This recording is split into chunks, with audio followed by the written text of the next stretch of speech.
guys, Dash here at Bloom Where You're Planted. It is time to plant onions in my neck of the woods, and that's Dallas, Texas, North Texas area. It's time to sink in those onions. So I got some onions from my feed store. I got 2 sets. This is a set of onions for you newbies. I remember the year I planted seeds and not sets. Yeah, no, that's not done. Sets, that's what you want to go with. So I bought 2 of those, and they fit perfectly in my 4x8 raised bed.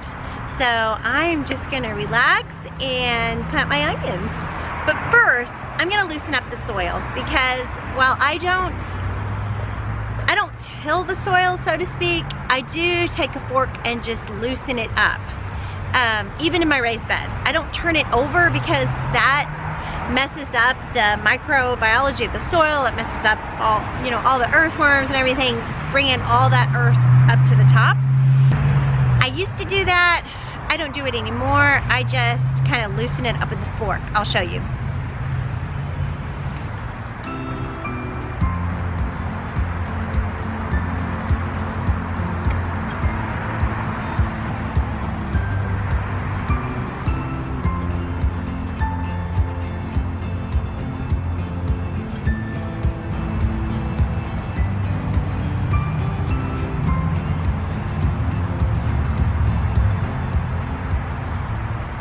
Burton Guster is gonna help me. He's gonna weed that wet soil. He's gonna help me loosen up the soil. So that works. Best garden helper. For those of you that are just tuning in, this is Burton Guster. He is my faithful garden helper. So love him. My son used to have a business selling Holland Lob rabbits. And so Burton Guster is his buck that is left. My son, the wild one, is now 17 and he is no longer doing Holland Lops, but we still have Burton Guster, who is this wonderful buck that's the only one we kept. We found good homes for everyone, but we had to keep Burton Guster. So yeah, he taught my son many, many lessons about money and responsibility, and yeah, he deserves to just retire in style. So his domain is the front yard garden.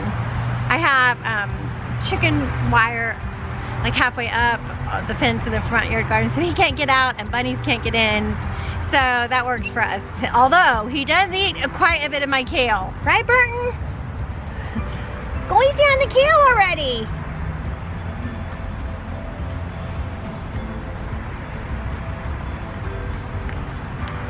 So you guys, that's how you do that. You just kind of loosen up the soil.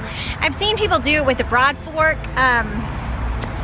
and I would love to have a broad fork. Maybe someday I will get one, but they were pretty pricey. They were really proud of the broad fork.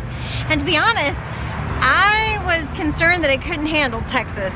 I mean, there's a reason that our ancestors stopped gardening or stopped farming and bought a few head of cattle.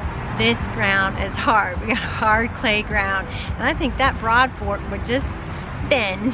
But I don't know. Haven't tried it. How about you? Anybody out there broad forking? I don't know. Anyway, this is what I do. Just loosen it up, and then I'm gonna plant my onions, especially for a root crop. I want that nice and loose so that they have lots of room for those roots to expand.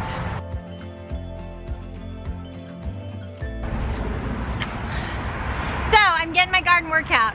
Some of you might see this character in the middle of my raised bed, and that is El Gallo, the rooster.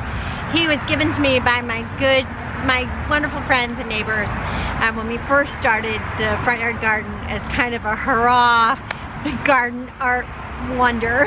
So yeah, he's kind of our mascot. Yeah, he's gonna be here forever.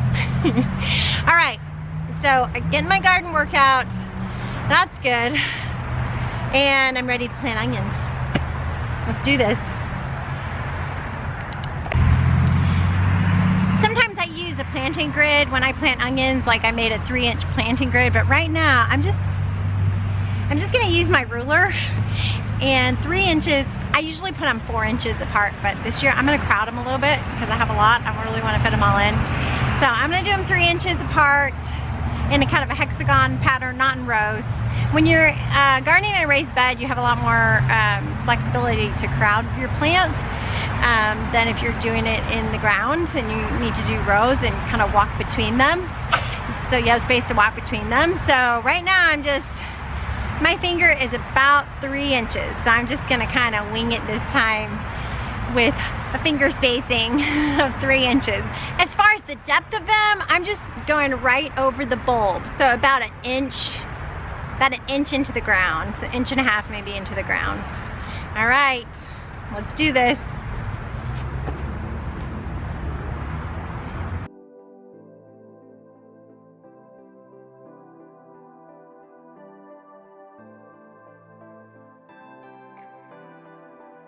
So it's gonna rain the next few days, so that'll be perfect. But just remember, when you're planting your onions, that these onions are gonna be in here until May.